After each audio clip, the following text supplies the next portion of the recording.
with Rico and Kayla is about to go live online. Catch All Out monster hit music, All Out celebrity interviews, All Out showbiz and sports news, All Out fun, an exclusive on the Monster. Catch the stream on the Monster Facebook page at RX931, the Monster YouTube channel at RX931, and twitch.tv/Monster RX931. Your All Out hosts, Rico Robles and Kayla Rivera. Stand by and enjoy the program.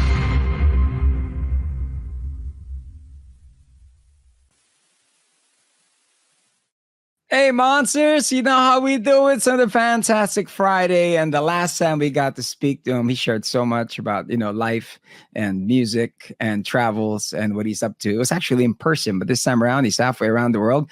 And you're probably watching a video of his in front of the Manila Cathedral. So we could ask about that and the latest single, ladies and gentlemen. Joining us, it's none other than Lauv. Hey, man.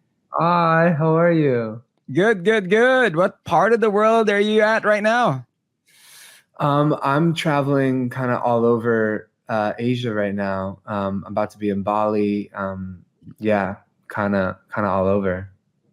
Hey, it's a tour. You know how it is, right? And people celebrating your music now. Many of your fans are probably wondering, like, "Yo, was he in Manila Cathedral?" Tell us about that. Yeah. So I was just, as soon as we landed in Manila, came to do some promo and stuff. I wish I came for a show. I was like, I want to find somewhere just cute that people will recognize that means something here. And I actually got a chance to go in and kind of sit and explore, which was really cool too. But I figured I'd do a little clip of Potential, but outside the cathedral. So. Yeah. Your song Potential, it's such a, the story behind it. I mean, can you share with us, what's the story behind the song? Yeah, Potential. So yeah, it's like the first song off of my next album that'll be coming sometime soon. I hate saying sometime soon, but best I can do for now. And it's really like the beginning of, about a year ago, I realized there's a big part of myself that I had been running away from for a long time. And, without boring everyone and going into crazy detail, I started confronting that. And I kind of realized along the way that I had some crushes on some friends of mine and people that I just thought of as friends. And Potential is a song about kind of realizing, oh, I kind of have feelings for you, even though you're my friend and like we've known each other just as friends. But I feel like we could have something really, really special if we explored, beyond that. So yeah, it was a really fun song to write. It's hopeful and yeah. When it comes to that, it does happen. You know what I mean? When you do have that friend and sometimes they're so far away, but then when you somehow I should have, you have any tips on that end? How do we maintain that distance that we could be something greater, but we're going to remain as friends? Yeah, I think that's a really good question. I mean, I don't know. That's tough. I feel like it's tough because I feel like either both people have feelings and are not saying it, or one person has feelings and is saying it, and the other person doesn't. And then I have a lot of friends where this has been happening, recently too, where just like, they're like realizing, oh, like or this other person in my life had a huge crush on me and like it made it hard for us to have a friendship. But I think, like whatever is meant to be will work out in time. And I also feel like with relationships, like if you think you're supposed to be with somebody and it doesn't work out, I think it's just an opportunity to grow and become a greater version of yourself, and you'll end up with somebody else. And so I just stay optimistic with all of it, I feel like. Yeah, growth is always good. You know what I mean? Like on your end, for you, the growth-wise this year, what is it that do you try out a new hobby? Is it a new instrument? Let's see. I guess it's a few things.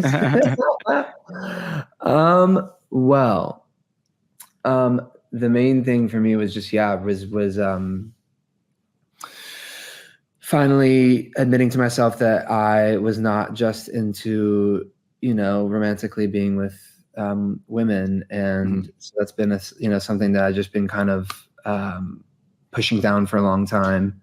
And I know, some people relate to that experience, some people don't, but I think everybody can relate to the feeling of questioning a part of yourself and feeling like you're running away from it, and eventually getting to the point where you have to kind of face that, and you got to figure out like, okay, who am I really? And yeah, so. Because at the end of the day, this is, of course, your story, our story. You are the main, superhero of the film, the movie that is life. But, of course, potential. Is this what's the theme of the album that's to come? Is it songs like this, like feelings of, okay, I have something, but I don't know if I should, Is it that kind of? Is it the whole theme of the album? There's a lot of that. There's a lot of curiosity. So I'm really excited. The music has a big innocence to it too, because it reminds me of like when I was like first falling in love, like when I was younger, and just those kind of innocent, raw feelings of excitement, and like you don't know how to really contain yourself, but you feel all this. So there's a lot of that. There's a lot of, there's some sad bops as well. There's songs about heartbreak, about, getting older. It's really just like, I would say this next album is going to be the most raw, honest look at me, me with myself in the mirror, and but it's also not like, I feel like that sounds like a bummer. It's not a bummer. It's like it's a very happy, hopeful album. So, is there a documentary alongside this, the recording process and everything? I have been, honestly, for years I've had people like friends of mine like documenting and stuff, but there's no official documentary really in process right now. I think that would be super lit. The Leo inside of me is like, oh, I want a documentary, but there's like a video team following you around, confronting feelings, and you know what I mean? That would be cool. That'd be something. Yeah. And I've also just been kind of taking to my social media and just being as open as possible that I feel comfortable with, I guess, and just kind of sharing how I'm feeling. Cause I feel like really lucky that there are people out there who connect to my music, and that we've shared so many beautiful experiences, and whether that's like playing concerts, or like when I came to Manila and shot the Sad Forever music video, or just any of these beautiful things like we've shared over the years. I feel like I have a space to be open to about my feelings, and I feel very grateful for that. So. And sometimes I watch your lives. It's always an adventure when you're going on your lives, you know what I mean? But for you, what's been the most memorable moment so far when you're on your live? Oh man. Probably one time I was reading a book. Which book was I reading? I was like I was on TikTok, and I was just like live, like I just had like the PDF in front of me and was like voice acting this book for like, I don't know, 2 hours probably. Is that something that you would want to get into? Honestly, yeah. Like I feel very open these days. Like I want to just, explore all parts of myself and not think of myself in a box. Yeah. And to be limitless, right? Yeah. It would be something. But for you, for music wise, instrument wise, have you been dabbling on new instruments or even new collaborations? Yeah, collabs is something that I'm always wondering what's going to be next. I've done a couple collabs recently, but in terms of on the album, still have yet to see like what's going to work out and what makes sense. But because I feel like all my collabs have kind of just naturally come up. In terms of instruments, no, kind of the same old, just the same. I love playing guitar. I love playing piano. I'm getting back to producing more of my music again, which is cool. So I'm happy about that because my last album, I wasn't as hands-on with the production. So if it's like that, you're hands-on. Do you go back to like the records that you used to listen to? Do you pick up a Nirvana record, or if so, which albums do you listen to? Yeah, that's actually such a good question. I go back to like some of the stuff that I was like in love with when I was in college, like, when I was like 18, 19, 20, that was like, this kind of SoundCloud, like, era of music with like, I don't know, like Cashmere Cat or Muramasa or like producers like that, or, which obviously expanded way outside of SoundCloud, but that was kind of the way I was discovering it at the time.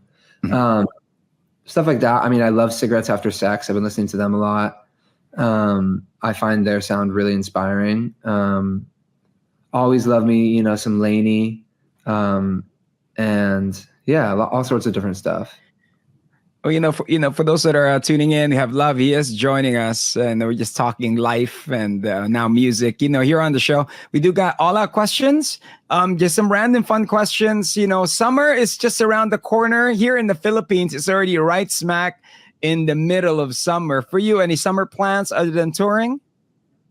Ooh, summer plans. It's funny. I haven't even thought about my summer yet. It's crazy. Like, wow. I have no idea. I think I have some weddings I'm going to, so that'll be cool. And hopefully just taking some time, aside from finishing the album, taking some time to just chill. Like, I would love to go spend some time in Hawaii or just on a beach or, I don't know, somewhere. Yeah. When you attend the weddings, do they have you perform? Or you just, just chilling?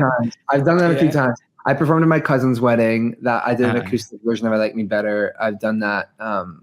I did that at a friend's wedding. I think I might do that at another wedding soon. So it's always for like family and friends. But yeah, that's gonna be lit. They'd be like, "Oh my god," they all be going crazy. You know what I mean? Because like it's really funny, like because I'll be there and like obviously, especially if it's like a friend and it's not family, a bunch of people. I assume they don't know who I am or anything. But then I get up and I start singing my song, and I can see people's eyes who like don't recognize me or don't know me. They're like, "Wait a second," and then they realize it's me singing "I Like Me Better," and it's just so funny to be at a wedding and having that experience. I'm like, it's me. They start busting out their phones, right? They'll be like, "Hey, you know what I mean?" Yeah, that's what it is. Now, one of the previous, you did have gone to the Philippines a few times. Is there any food that you miss, or you somehow want to try again or share with your friends if ever you ask about the Philippines? I mean, okay, so last time I was here, I went to Jollibee, and it sounds so silly, but I don't know, you maybe saw the video, but I like went there, and I think that was maybe my second time actually having it. It was so good. And I sang behind the counter. That was really cute and fun. Other than that, I feel like I want to explore more of like the snack scene. Like I feel like on this trip, I've been trying a lot of different like snacks, like chips and like different things like that. So I don't know. Do you have any recommendations of something? On your next visit, we will get that covered. But there's for us, the chocolate that we go to is called Chocnut. It's chocolate and peanuts. It's sort of like a homemade feel, but now that's what everybody goes to. And also yema, which is made out of milk. And they cook it in a certain way where they boil it, and it's inside a can, and it turns into yema. It's like caramel, but it's made out of condensed milk. Okay, I need to try that. That's like what I need to try. That'd be something cool. Well, I wish I had more time with you, but they gave me such a limited time. But many of your fans will never forgive me if you don't get a message for them. So, for the Manila Cathedral people watching it, they're quite surprised about it. And message to your many Filipino fans. And when will you be back here? Yeah, I want to say, I could never possibly say thank you enough times to you guys. Every time, I come over to the Philippines or even, think about the Philippines, I think of like some of my first big shows out here, playing the mall shows, and how big of a life-changing experience that's been for me. And every time I've come here and, coming back and doing Sad Forever. And I feel so crazy thankful for you guys. And I hope everybody is, staying healthy and taking care of themselves. I'm trying to drink more water too. So hopefully everyone's drinking water. And yeah, I love you, and I can't wait to see you next time, and it's gonna be lit. Yeah. And also, last but not the least, message to all the songwriters out there, just aspiring ones, just like yourself. Wow. Who's sort of like nervous to get their words out there, trying to step out of the bedroom. You have any message? Actually, yeah, I would say please send me your songs, because I'm bored of my songwriting. I need to hear something different. No, but I mean, yes, actually, that's true. But also, I would say, dare to not be perfect, because I think the world needs more, like in pop music needs more, and whatever type of music, imperfection is what makes it. I think there's of course, there's practice, writing songs, okay, there's structure and this and that and whatever. And it's important to learn those quote unquote rules. But I also think what's more interesting is how you break those rules. So, don't try to be perfect. There's no need to be. You're amazing, and you have something unique to offer to the world. And one song can change the whole world. So just keep doing your thing. Hey, thank you very much. You have inspired many. Love, thank you for taking time to join us. And thank you for making, of course, our Friday great. And can't wait to see you here in Manila. We'll go have some snacks, candies, and chocolates and yemas and all that. All right? Let's get it. All right, take care, man. Ladies and gentlemen, give it up for Lauv. Monster exclusive interview. Monster exclusive interview.